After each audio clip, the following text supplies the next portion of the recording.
Akhi, barakallahu feek. I'm a audio learner, right? I'm an audio learner, but that book is very good. I have the way I read it, then I put it down. Then I end up starting at the beginning again, because mashallah, man, Allah purify you. It's so good. What up, y'all? It's your man, Abuamerican. Now, I was going to actually make this one a members video only, but I think it's important that women see this video also.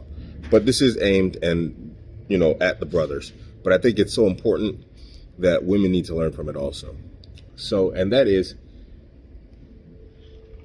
if you are a sister and you're dealing with anxieties, past traumas, past issues, and I'm going to talk to the sisters since I know you're going to be here. But brothers, understand that this is directed at you. If you're dealing with past traumas and issues, insecurities, doubts, or whatever else, it doesn't benefit you to look to your man or a new man in order to relieve you of those fears. What do I mean by that? So it's like, I'm worried about this. I think about that. I have anxieties about this.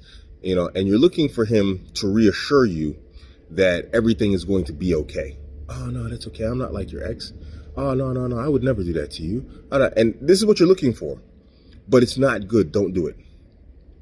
We understand that these are your fears and your anxieties from past experiences and past traumas. But what you're going to do is you're going to destroy your ability to have a relationship with the man that you're moving forward with, because you are hung up on your past. You see, I made a video about this before, but apparently it wasn't very clear, or, a lot of people didn't watch it. You cannot move forward in life while looking back. So if you're looking back at your past traumas, anticipating new ones while moving forward, or the same ones while moving forward, then you haven't healed from those past traumas. You're still dealing with them from the idea of expectation of future bad traumas. And all you're going to do is you're going to set yourself up for more future traumas and more future problems by hanging on to those ones in the past and transferring them to the person that you're trying to make a future with. Now, why does this happen? And why is this a problem? Now, you might think, oh, that's not so bad to, want your partner to reassure you and make you feel better about their fears. The problem is it feels good to hear your partner, the man, because men rarely do this stuff. Some do, but it's rare. It's nice for a woman to hear, oh, it's going to be all right. No, that's okay. I'm not like this. And it feels good. And you keep going, and you keep going, and you keep going until the point it comes to a point where it's like, that's all you have. That's the foundation of your relationship. You see, what happens is he's rewarding you to have anxieties.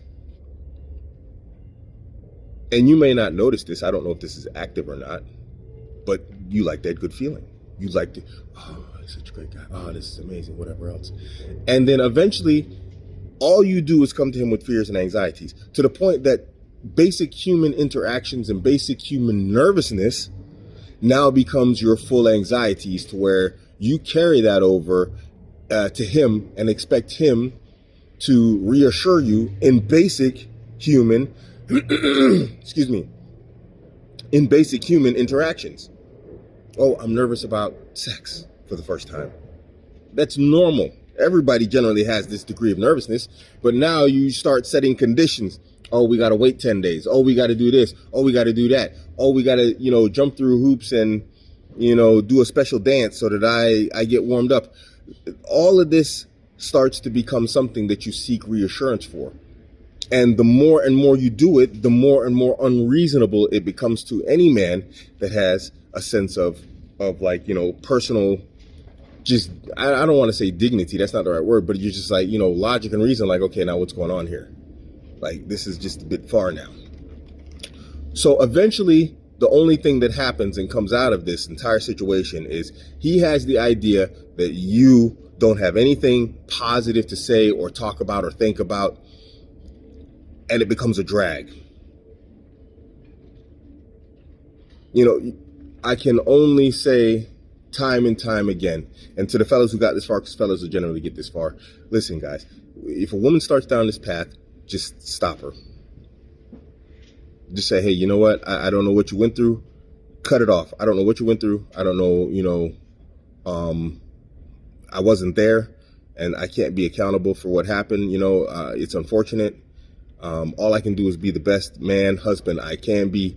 But, I can't reassure you about stuff I didn't do. I can't, apologize or make you feel better or reassure you that I'm not going to do stuff that somebody else did to you. Now, obviously, you don't want to do negative stuff to them, but it's like you're not that guy who did that stuff to them, right?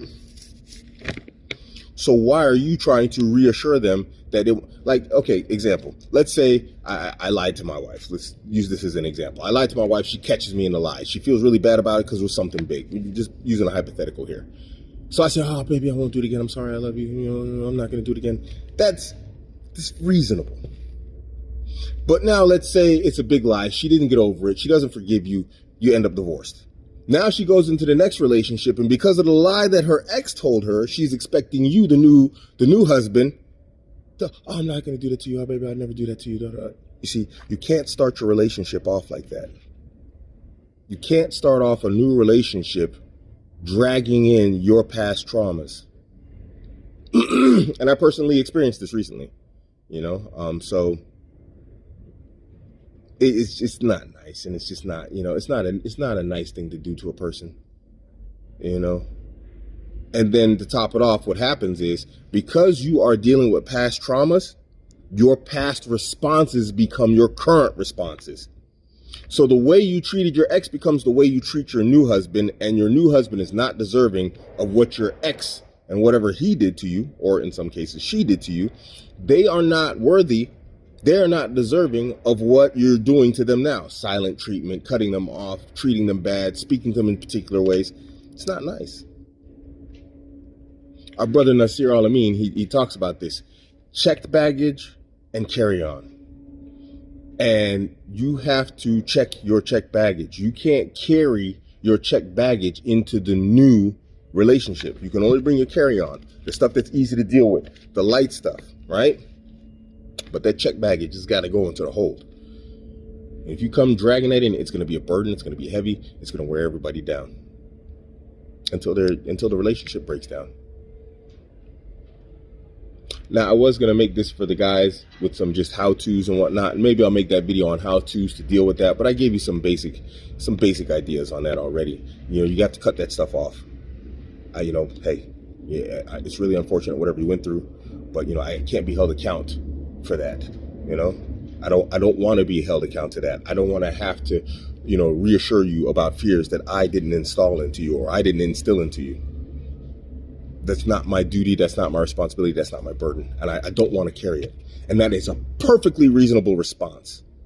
You should, under no circumstances, male or female, have to carry the burden of someone else's past relationship failures or problems. I'm only taking the Don't brave. It's your man, Abuamerican. I'm not taking the scary. I'm not taking no girls. Are you ready to fight? Yes, sir. Are you ready to fight? Yes, sir.